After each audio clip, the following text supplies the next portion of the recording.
اب وہ کہتے ہیں نا قاضی مورے ڈر کا ہے کا قاضی اپنا ہے، تو اب یہ والی پوزیشن آ جاتی ہے. تو وہاں سسٹم جو ہے وہ یہ جا رہا ہے، یعنی ہمارا جو سسٹم وہی جا رہا ہے کہ آرمی چیف اپنی مرضی کا، ہماری حکومت کی مدت ملازمت تک ہی آرمی چیف کی بھی مدت ملازمت ہو. وہاں یہ حکومت چاہتی ہے کہ چیف جسٹس ہماری مرضی کو اور ہماری مدت ملازمت کے بعد ہی اس کی مدت ملازمت بھی ختم ہو. یہاں یہ حکومت چاہتی ہے کہ چیف الیکشن کمشنر بھی اس کی مدت ملازمت بھی ہماری مدت ملازمت کے ساتھ ہی ختم ہو. تو اس تمام صورتحال میں جناب حکومت کی یہ خواہش ہے کہ ہم یہ سب چلے، اور وہ اسی کے اوپر عمل پیرا ہے، کیونکہ اب کم از کم 2027 تک جنرل عاصم منیر صاحب ہی پاکستان کے آرمی چیف ہیں. ہاں اب ایکسٹینشن والا ایک وہ ہے کہ وہ 2028 تک تو یہ گورنمنٹ ہے نا، تو آخری سال میں وہ مزید چیزوں کو بڑھا بھی سکتی ہے. اچھا جی، عمران خان صاحب نے مزید کہا، کل جو قومی اسمبلی میں ہوا، انہوں نے کہا یہ ظلم کا نظام تھا اور اسے قانونی حیثیت دی گئی، جو کل قومی اسمبلی میں ہوا. اور انہوں نے کہا 4 گھنٹے میں بغیر کسی بحث کے قانون سازی پاکستان میں ایک عالمی ریکارڈ ہے. یعنی کوئی بحث کے بغیر آپ نے اپوزیشن سے بات نہیں کی، اس بل پہ کسی قسم کی کوئی ڈیبیٹ نہیں ہوئی، اس کے باوجود آپ نے ایک دم تمام سروسز چیفز کو ایکسٹینڈ کر دیا. سمجھ میں آتی سپریم کورٹ میں ڈائریکٹ 17 ججز لائے، کیونکہ اس سے پہلے اعظم نذیر تارڑ جج وکلا کے انٹرویوز تو کرے اور سی بی سے انہوں نے منگوائے ہوئے تھے سینئر ترین وکلا کے، تبھی تو سپریم کورٹ بار ایسوسیشن کا انتخاب جتوایا گیا تھا. انہوں نے کہا آپ کو اچھی طرح سمجھ آ گیا ہوگا، عمران خان صاحب کہتے ہیں پاکستان میں یہ عالمی ریکارڈ ہے قانون سازی کا، آپ کو اچھی طرح سمجھ آ گیا ہوگا کہ آپ کی آزادی چھینی جا رہی ہے. گینگ آف 3 یعنی ایکسٹینشن مافیا کام کر رہا ہے. گینگ آف 3 سے پہلے تو قاضی فائزہ صاحب اس کے اندر شامل تھے، چیف الیکشن کمشنر اس کے اندر شامل تھے، اور حکومت اس کے اندر شامل تھی. اب آپ گینگ آف 3 قاضی صاحب چلے گئے، اب آپ کون اس میں شامل کرتے ہیں وہ مجھے آپ کمنٹ سیکشن میں ضرور بتائیے گا. اور انہوں نے کہا بغیر کسی بحث کے آئینی ترمیم پاس کروا چکا ہے یہ گینگ آف 3. جمہوریت اور انصاف کے نظام کو ایسے ہی دفن کیا جاتا ہے. بہرحال یہاں یہ ہوا ادھر توشہ خانہ کیس کی جو سماعت تھی وہ پھر اب 8 نومبر کو بریت کی درخواست پر یہ ملتوی ہو گئی. 8 نومبر 2 دن بعد یہ ہو جانی ہے. مطلب عمران خان صاحب پوری قوم کی طرف دیکھ رہے ہیں. انہوں نے کہا میں نے اپنا پارٹ پلے کر دیا، میں نے آپ کو چیزوں سے متعلق آگاہ کر دیا، میں نے آپ کو نظام کے بڑے بڑے سوراخ دکھا دیے، میں نے آپ کو محکومیت بھی دکھا دی، میں نے آپ کو حاکمیت بھی دکھا دی، میں نے آپ کو آپ کے حق سے متعلق بھی بتا دیا. اب آپ کا کام ہے کہ قوم آئے گی، قوم باہر آئے گی تو اس نظام سے جان چھوٹ سکتی ہے. انہوں نے کہا سیدھا بولو کہ میں تو اندر خوش ہوں، آپ خود فیصلہ کر لیں. اب دیکھیں فیصلہ یہ ثوابی جرگہ کرتا ہے. سلمان اکرم راجہ صاحب اب وہ انقلابی گفتگو پہ تو آئے ہیں، لیکن انہوں نے سیکرٹری جنرل ہیں، انہوں نے ایکسٹینشن سے متعلق تمام چیزوں کو بولا. کہ توسیع یہ تو اداروں کا اپنا معاملہ ہے، یعنی یہاں سے ان کو قبول ہے، یعنی کوئی ایسا ایشو نہیں ہے.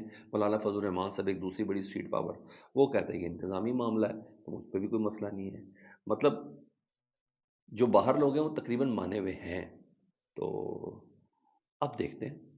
اور رہی بات وکلا تحریک کی، مجھے تو ابھی نظر نہیں آ رہی، تو آپ ذرا بہتر اندازہ لگا لیں کہ کس طریقے سے ہم دیکھتے ہیں عمران خان صاحب کی آواز پر قوم یا باہر بیٹھی ہوئی لیڈرشپ کیا ایک پرامن احتجاج کرتی ہے. کہ سپریم کورٹ سے تو اب مجھے سمجھ میں نہیں آ رہی یہاں یہ چیز ہے. دوسری طرف آج جو بڑا مزیدار کام ڈالا میں نے کہا مطلب اس کی بھی تفصیل تو آپ کو بتا دوں. سپریم کورٹ جو چاہ رہے تھے سر وہ کیا ہے، جو چاہ رہے تھے وہ کیا ہے. اور سوری میں نے بھی آپ کو کچھ سبز باغ دکھائے تھے، میں اس کی بھی معذرت چاہتا ہوں، مگر ایسا نہیں ہو سکا. تو دوسری طرف آج سپریم کورٹ نے نا جی 26ویں آئینی ترمیم کو مکمل طور پر قبول کر لیا. پاکستان کی موجودہ جس سے متعلق تھا کہ یہ کی کوئی فیصلہ کرے گی، پاکستان کی عدلیہ اس طرح کرے گی. سب سے پہلے تو انہوں نے کل جسٹس منصور علی شاہ صاحب کا آج اجلاس میں بتایا 31 اکتوبر کو انہوں نے کہا تھا. جسٹس منصور علی شاہ اور جسٹس منیب اختر صاحب دونوں سینئر ترین ججز نے جسٹس یحییٰ آفریدی صاحب کو کہا تھا کہ فل کورٹ طلب کریں تاکہ 26ویں آئینی ترمیم کے اوپر نا جوڈیشل ریویو ہو سکے. وہ انہوں نے نہیں بلایا، مجھے تھوڑی سمجھ آ گئی. اب جوڈیشل کمیشن کا اجلاس آج ہو گیا اور جو چاہ رہے تھے وہ ہو گیا جی. جسٹس امین الدین خان، واہ واہ واہ واہ، جسٹس امین الدین خان صاحب کی سردائی میں 7 رکنی آئینی بینچ قائم کرنے کا فیصلہ کر لیا گیا ہے. 7 رکنی آئینی بینچ میں جسٹس امین الدین صاحب ہوں گے جی. اور یہ وہی جسٹس امین الدین صاحب ہیں کہ اگر انہوں نے مخصوص نشستوں پر اگر الیکشن کمیشن یہ سمجھے کہ بات نہیں بنی تو وہ اس پر عمل سپریم کورٹ کے فیصلے پر عمل نہ کریں. یہ اس اسٹیٹمنٹ کو سپورٹ کرنے والے جسٹس امین یہ پاکستان کی آئینی عدالت کے سربراہ ہے. اچھا جی، مطلب پورا پلان ایگزیکیوٹ ہوا. جسٹس منصور علی شاہ صاحب سب سے زیادہ اس وقت پورے بورڈ کے اندر پورے بینچ کے اندر پاکستان سپریم کورٹ کے سب سے زیادہ سینئر موسٹ ہیں. ان کو نہ لانا تھا نہ لائے. یہ سب رنگ بازیاں تھیں، چاہے پیپلز پارٹی کی ہوں چاہے جے یو آئی کی ہوں. نہ لانا تھا نہ لائے. جسٹس منیب اختر کو سائڈ پہ کرنا تھا وہ کر دیا. یعنی بیسک وہی والی بات جو ہم پہلے بتا چکے کہ بیسک مسئلہ ادھر ہی ریکارڈ ہے. مطلب پورا پلان جسٹس امین الدین صاحب کی دائیں بائیں گھوم رہا تھا اور وہی انہوں نے ٹیم بنا دی جی. 7 رکنی آئینی بینچ کا ہم کرنے کا فیصلہ ہو گیا جی. مطلب اور یہ سپریم جوڈیشل کونسل کے اجلاس میں ہوا. مطلب پورا پلان ایگزیکیوٹ ہے اور سر تسلیم خم ہے سپریم کورٹ کا کہ جناب ایسا ہی ہوگا جیسے چاہے جا رہے ہیں. ہاں جسٹس یحییٰ آفریدی صاحب سپریم کورٹ کے چیف جسٹس ضرور ہیں مگر سر قد اتنا سا ہے ان کا، کیونکہ ان کے سامنے سب سے بڑا قدور آدمی ہے وہ جسٹس امین الدین صاحب ہیں. جی ہاں، پاکستان کی آئینی عدالت کا سربراہ جسٹس امین الدین خان ہے. Actually chief justice of Pakistan justice Aminuddin Khan صاحب ہیں. اور یہی ساری کی ساری پلاننگ تھی. اب ہوگا، میں نے بولا کہ مخصوص نشستوں کے ریویو کا فیصلہ، کیونکہ اب قاضی اپنا ہے. اور یعنی 26ویں آئینی ترمیم سپریم کورٹ نے قبول کر لی. 34 جج سپریم کورٹ نے قبول کر لیے. اسلام آباد ہائی کورٹ کے 12 جج اب سپریم کورٹ نے قبول کر لیے. اب حکومت جج لگائے گی سپریم کورٹ کے، یہ بھی سپریم کورٹ نے قبول کر لیا. مطلب سپریم کورٹ سے اب کم از کم یہ امید نہیں رکھی جا سکتی. اور وہی امید ہے عمران خان صاحب والی آپشن جو عمران خان صاحب کہہ رہے ہیں کہ گینگ آف 3 کا سسٹم چلے گا. میں اندر خوش ہوں. کیا آپ خوش ہیں؟ یہ آپ لوگوں نے خود فیصلہ کرنا ہے.